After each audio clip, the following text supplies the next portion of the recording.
Nice to see you all. Likewise. Congratulations on the golf game, sir. Oh, thank you. It was a lot of fun. It's good. It's been a good time. And we learned a lot. We're doing pretty well, I think, with Russia. And we'll see if we have something to announce maybe by Tuesday. I'll be speaking to President Putin on Tuesday. And a lot of work's been done over the weekend. We want to see if we can bring that war to an end. Maybe we can, maybe we can't, but I think we have a very good chance. What sort of concessions will you be seeking to have Putin make to get a deal done? Well, I think we'll, be talking about land. It's a lot of land. It's a lot different than it was before the war, as you know. And we'll be talking about land. We'll be talking about power plants, because that's up. That's a big question. But I think we have a lot of it already discussed very much by both sides. You'll ask him. Ukraine and Russia. You'll ask him. We're already talking about that, dividing up certain assets. Yeah, and they've been working on that. With the airstrikes in Yemen, are you concerned about any retaliatory measures taken at all? No, I'm not. I'm not. Really, I'm not. Mr. President, do you plan to comply with the judge's order regarding rehiring the federal workers? What are you talking about? The Clinton appointee judge that ruled that the federal government has to rehire the fired federal workers. Do you plan to comply Well, with I think it's absolute. I have nothing to do with that other than I heard about the decision. I think it's absolutely ridiculous. Absolutely. It's a judge that's putting himself in the position of the President of the United States, who was elected by close to 80 million votes. And you have that. You're having more and more of that. It's a very dangerous thing for our country. And I would suspect that we're going to have to get a decision from the Supreme Court. But that's a very dangerous decision for our country. And these are people, in many cases, they don't show up for work. Nobody even knows if they exist. And a judge wants us to pay them even if they don't know they exist. If they exist. And I don't think that's going to be happening, but we'll have to see. I don't know. You have to speak to the lawyers about that. Mr. President, did the administration actually, speaking of orders, violate Judge Boasberg's order in sending back the Venezuelan gang members and not bringing the plane back? I don't know. You have to speak to the lawyers about that. Are you planning to do more deportations? I can tell you this: these were bad people. That was a bad group of, as I say, hombres. That was a bad group. When you look at them and you look at the crimes that they've committed, you take a look.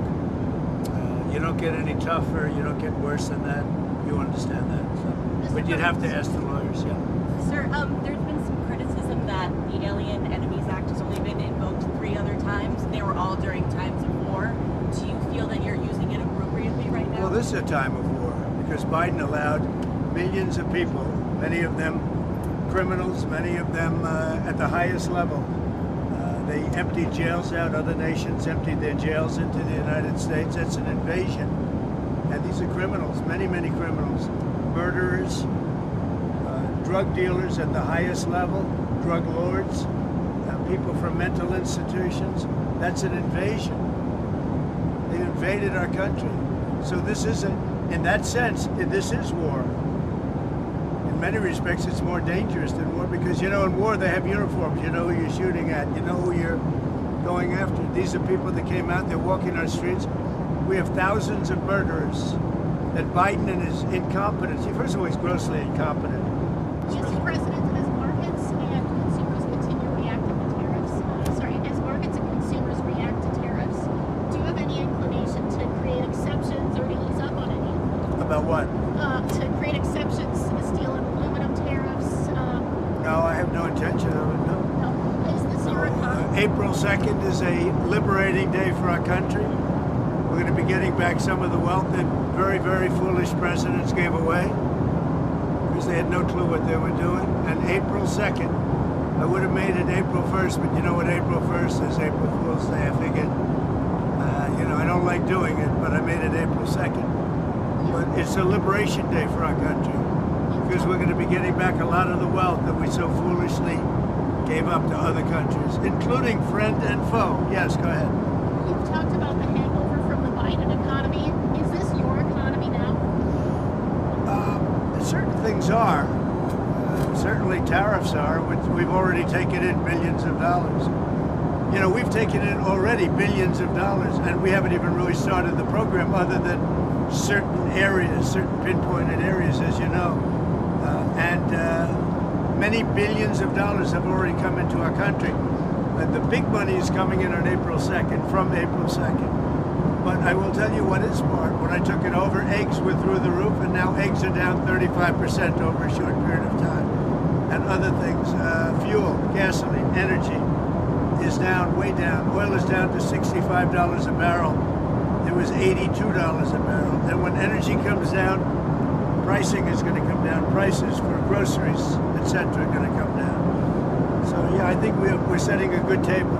Sir, on April 2nd tariffs, are you planning to do sectoral and reciprocal tariffs? Will you do sectoral tariffs too? What are you going to do in certain cases? Well, it's going to be reciprocal. In other words, whatever they're charging, we're charging. Very simple. If they're charging us, we're charging them. It's no longer they charge us and we don't charge them. It's foolish presidents. And Biden, but others also. In all fairness, look, Biden is the worst president we've ever had. He made Jimmy Carter look like a good president.